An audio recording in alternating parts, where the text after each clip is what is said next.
Oh, hello there.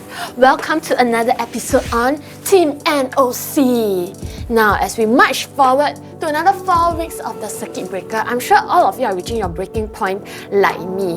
And on top of that, there are a lot of information going around right now, like some from the government, some from WHO, and some really dodgy information from like WhatsApp and like social media.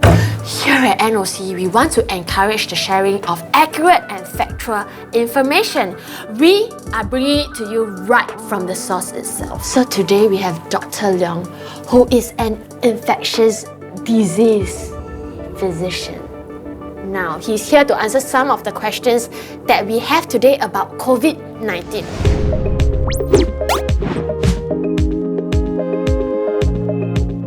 Dr. Leong, my name is Nina. I am the HOD of Accurate and Factual Information here at NOC. So I'm going to ask you some questions today that is by some of the people that they have questions about COVID lah. So we hope that you'll be able to answer them today. I'll try my best. You try your best. Bring it on. Okay. Bring it on. But before we go into the questions, right? Okay, I need some context so that people know what Dr. Leong does lah. Okay.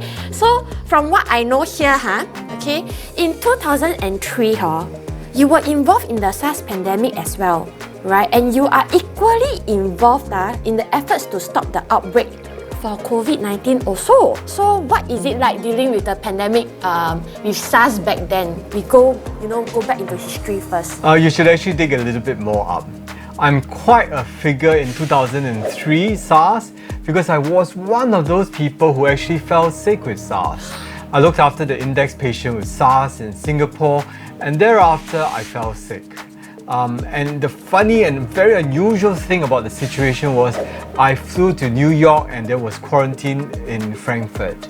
So the whole story was rather bizarre. But SARS really imprinted me significantly in 2003 because it brought me to a different understanding. No longer am I just a doctor, but now I'm as well as a doctor, as well as a patient. I get to appreciate what it feels like to be a patient when I'm looking after someone. This is a very, very important milestone for me. So Dr. Leong, I ask you, since you just now talked about YouTube, right? Do you think you retire already, you want to be a YouTuber? No, I don't think I'm as smart as Charmaine as you are. Oh. I would rather just be what I am. If anything, I would want to continue teaching. That would be great. Okay, so now we are going to go into some pressing questions from the public about COVID-19. And you know, who else but you to answer them? Are you ready or not? Because these questions might be very different from the questions that you get day to day. Bring it on, Nina. I am all ready. Alright. Okay, so the first question will be, what is it like as a doctor, right, on the front line right now? Honestly, it is very siong. It is very tiring. I really wish that this would just end. Our usual routine is completely messed up. I'm an infectious disease physician, so I look after patients with fever. We do people with all kinds of infections. So there will be tuberculosis, HIV, pneumonias, etc. And now COVID-19 just jumped into our path like that and then potong jalan and just controlled everything which we have. So it is really, really very messed up. And now when I attend to patients, I have to wear my gown, I have to wear my headdress, I have to wear my goggles and whatnot. It is really a big, big chore. And all this because I have to protect myself so I don't fall sick, so that when I look after the next person, I don't pass the virus on. It is honestly very leceh, very, very tiring. So I really wish COVID-19 would go. We are used to some of these precautions. Let's be sure about this. But if you do this day in, day out, we are really tired. So all of us, all healthcare professionals, just want this to end as soon as possible. I am very sure. Okay, so you talk about wearing the gown and all that just now, right? Okay, rate the gown. Rate the outlook of the gown. The gown, you kind of just wear it over. I feel like I'm putting on curtains onto myself. And mind you, some of them are actually waterproof. So it makes it very, very stiff and warm and hot inside. I can't even scratch the back. I can't scratch the itch at the back. I have to hold everything in front and walk around like that and see people. We also wear the N95, and the N95 is the perfect thing to make imprint on your face. Many nurses and many people wear it continuously there. They would actually have plasters on because it makes scars. We don't like it. We hate it. but we have to do it. If we don't do it, we end up falling sick. If the healthcare workers fall sick, it becomes a double whammy. One, we become a patient. Number two, we lose a pair of hands that's going to help in the situation. Moving on to the next question. So we know that it is actually very dangerous right now, but how dangerous is it being a healthcare worker in times like this on a scale of 1 to 10? Actually, it may be a bit dangerous. It's dangerous when you're handling something you do not know. And if you look at Wuhan city at the very start of the epidemic, we're talking about in early December to late December. At that point in time, many healthcare workers didn't know there was an outbreak going on. They didn't wear gowns, they didn't look after themselves with equipment, and many fell sick. Data in about February said that about 1,000 Wuhan healthcare workers fell sick with the infection. And we know of people who died, especially the famous Dr. Lee, who was a whistleblower. He died from the disease he was trying to warn his classmates and friends about. So during those times, healthcare workers were very dangerous. It's like as if you're fighting and you're moving around in a war, a column of soldiers, and suddenly the first arrow and the first bullet hits, and then you die. During those times, it can be really dangerous. But now things have improved because we know what the enemy is, we know how to protect ourselves as an enemy. We wear ourselves suits, armor. It's like our shields and our armor and our face masks, and then we learn to protect ourselves. So that explains like the front line is actually very protected now lah. Means like you feel like it's not as dangerous as a healthcare worker at this point? Yes. Right. The frontline workers in Singapore actually are very well protected because the government and the hospitals were prepared for this. They knew of this demand and this need, and they stockpiled quite a bit of masks and gowns and whatnot at the very start. So the next question is, everyone thinks that if you are below 50, you are invincible. But what happens on your 50th birthday that suddenly make you more exposed to the virus? Like how did this 50 That's a good come question. about? Yeah. It's actually not a flip, a switch. Something doesn't happen on the 50th birthday, as if you sing a happy birthday song, cut your birthday cake, and immediately thereafter something happens. Right. It's not what happens. Yes. But rather, there's a gradual increase in risk. So when you're a little baby, you are about this low risk in picking up. As you grow older, the risk starts going up slowly. But about 50 to 60 years old, you see the exponential increase going up and up and up. So let's be very honest. It doesn't mean that at the age of 50 or 60 years old, we like the cutoff of 60 years old for the coronavirus as an increased risk. It's not at 60 years old you're going to die. No, your risk is somewhat higher. Up to about 10% or 15% may actually suffer and die from it. So how would you advise people who are more vulnerable, like in the age group that you are talking about, right, against the COVID-19? That's a good question. So for all those people who are considered as higher risk, I would, number one, try not to go out. You see, the virus has one limitation. It must come close distance with you. If you maintain at least a 2-meter distance, then the virus will try to spit over, but it misses you because you are 2 meters distance. Second layer of protection which you have is you need to wash your hands. Why? This person here may have sat on the table, used some utensils here, and went away. You come along and sit on this table and use the things and whatnot, and with that, you pick up an infection. So whatever you touch, you have to wash your hands and you'll be safe. Number 3 is that, you see, you may keep your distance, but the person behind doesn't. As he overtakes you, he comes close within 2 meters and he passes the infection to you. So remember, wear your mask. That's the third and very important step. Okay, that is very good tip from you, Dr. Leong. Now, just now we talk about birthday, right? I got a question to ask you. Like, what kind of cake do you like for your birthday? Actually, I love chocolate cake. Okay, producer. But please don't send me chocolate cake. Yeah. Don't send me chocolate cake. I cannot put on a weight. Oh. I cannot put on a weight. Right, I want to be really slim like John down here. Sure. For the fashion week, of course, with the gown and all that. Yeah. But actually, it's quite true. You wear the gown, I'm fat. The gown doesn't show it at all. That's a good thing. Yeah, but we are hoping that you don't have to wear the gown for any longer, right? So we'll try to keep you in shape. We move on to the next question, okay? Now, why is it especially important that we stay home? You see, we learned something about the virus. The virus is very, very sneaky. Last time, if you remember, we will say if you have an illness, if you have cough, you have a fever and stuff like that, then you can transmit the virus. But we realized the sneaky virus, even though you're feeling very well, the virus can still spread over, even though he has no symptoms. This is against understanding of all the other viruses, the influenza, the cold viruses.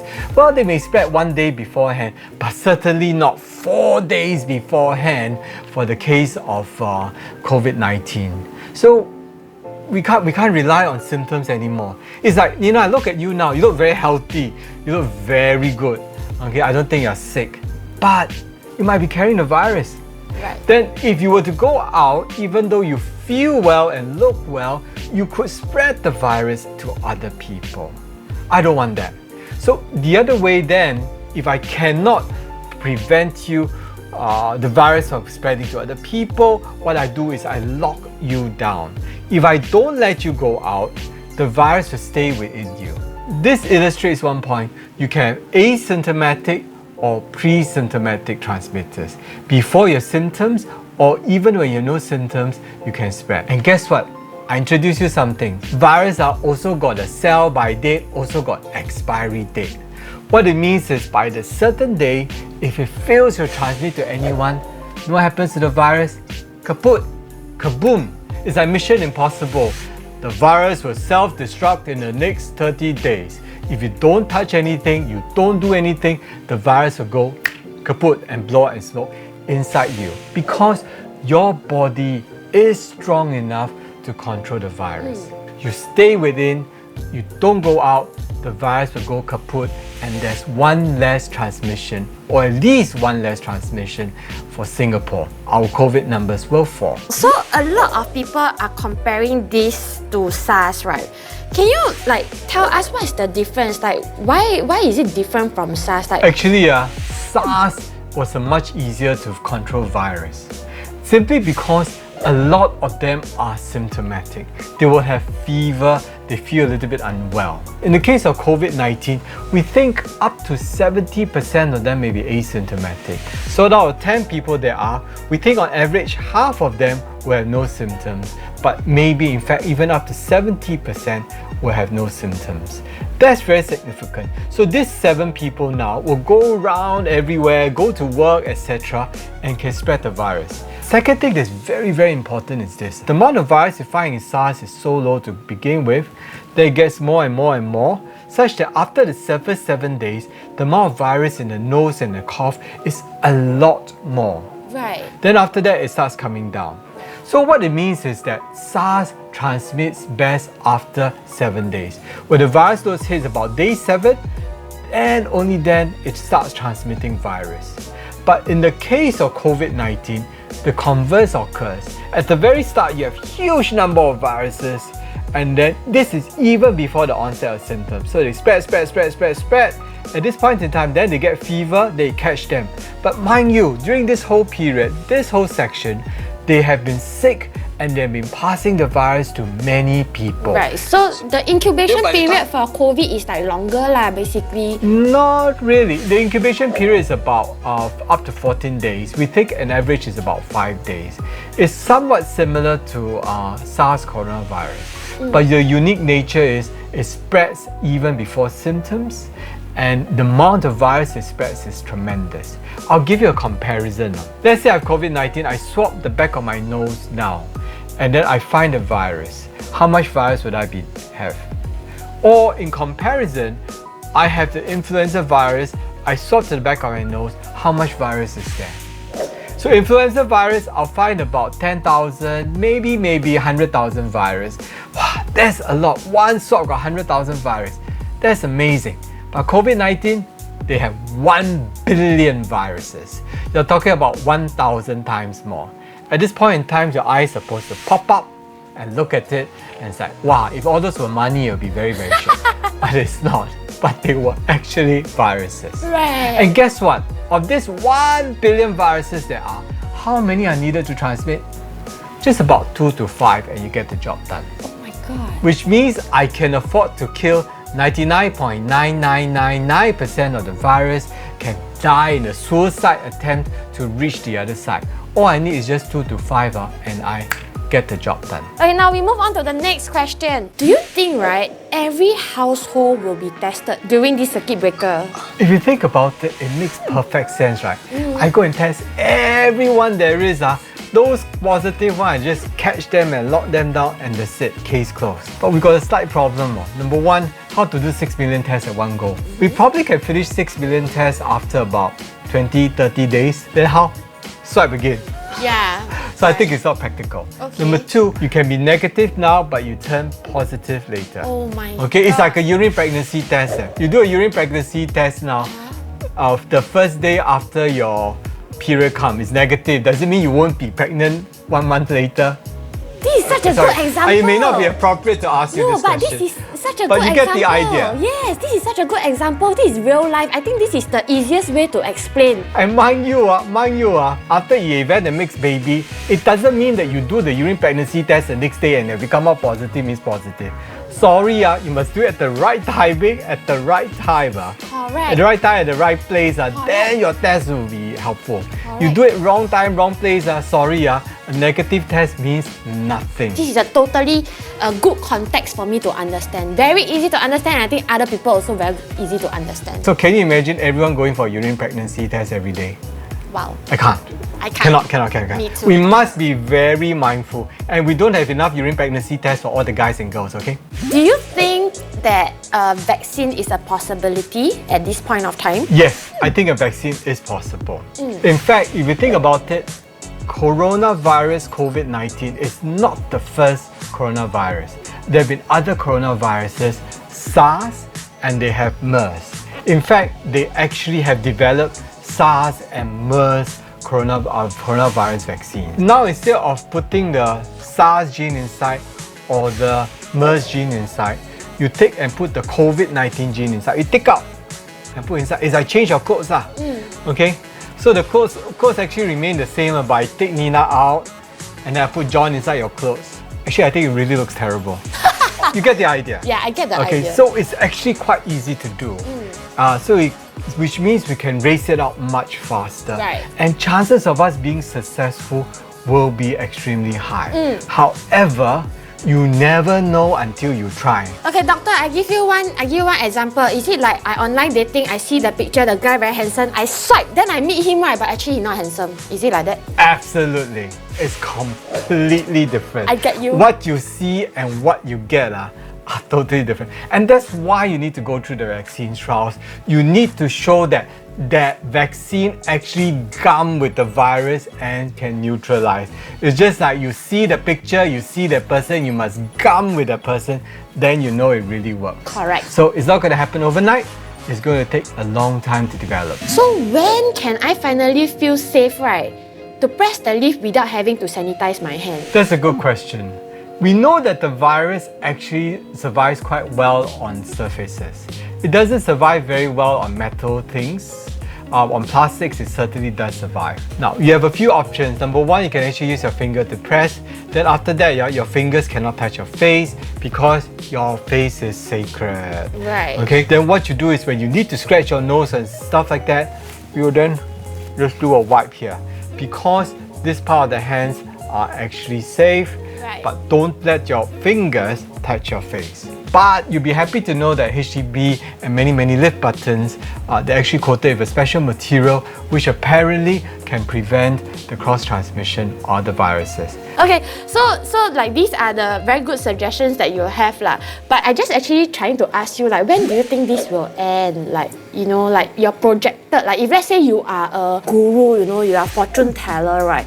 You project when this will end. Guess what? I'm terrible at doing this. Yeah. If I'm very good at this, I wouldn't be a doctor, I'd be a stock trader instead. Right. I'm not even sure if this thing will ever end. We can probably control in Singapore. If you look at what the government is doing with the extension of circuit breaker up to June, I think Singapore can do it. However, Singapore succeed is not good enough. We need the whole region to succeed. It just doesn't mean that I live alone, Singapore lives alone, and Singapore does trading. Singapore has to open up to the rest of the region. You are right, because I also planning to find a Thailand boyfriend. So I need to, you know, this thing have to be over first. then I can go Thailand and find my boyfriend. Hey, what's wrong with the Singaporean boyfriends? Thailand boyfriends. This one, I say one up against all the rest, half the population of Singapore. What's wrong with Singaporean boyfriends? I'm waiting for you to introduce me some handsome young doctors, if you got any Okay. I'll do what I can. Now, besides Asia Pacific, we need the whole world to open up, which means if Singapore, Asia Pacific recovers not good enough, everybody must work together. Only when the whole world comes out and evolve, then will we succeed in total. Wow, you know, you're so like encouraging right now. I want you to help me to do something for everybody in Singapore. I want you to look at the camera, right, and encourage the Singaporeans. Give it a cheer, you know, like encourage them for this time, because you know we are all very upset now. We have to stay home. We cannot go out meet our boyfriends. We cannot go and eat. We cannot go and drink our bubble tea. So this is your 1 minute of fame, doctor, to like. This is my 1 minute of fame. Does it start now? It does. Okay, start. Singapore, we're going through a really miserable time. I hate it, you hate it, and honestly, it's a shitty time. I'm going to ask all of you here, there are only two routes. One, we bite the bullet, go through this together, rough it out together, and get out of it. The second option is that we disobey the rules, we suka hati, happy, just go out. If we do that, unfortunately, life is going to get worse. The extension will be extended further. So rough it out for a good 4 to 6 weeks, and then after that, we are going to break free of it, and we will be free. We'll stand united by being apart, and all of us will sing home, home, home in our voices. And know what? When we all do that, the lion in Singapore roars out, and roars out so bright, so loud and so scary until the COVID-19 also runs away. We can all do this together. Not me alone, not Nina, but all Singaporeans together. We can do it. We'll fight this COVID together. Right, and coming from you as a person who's on the front line, everybody should follow. Yeah, everybody should follow. Everyone should follow. Yes, everybody should follow you, because you are the one that is at the front line helping us to, as a line of defense against the virus. I'm gonna dedicate a song to you. I just let you know I'm not a very good singer, but I hope you'll sing along with me. Let me just mute the headphones first before you sing. My God, this doctor. This is home, truly, where I know I must be. Okay, Dr. Leong, thank you so much for having this session with me. I enjoyed myself, and at the same time, I learned a lot. We also want to wish you all the best, and when all this is over, our lives will go back to normal. Yes, most definitely. We'll see you, Nina. Take care. God bless. I think that everything that Dr. Leong has shared with us today is really important and very insightful.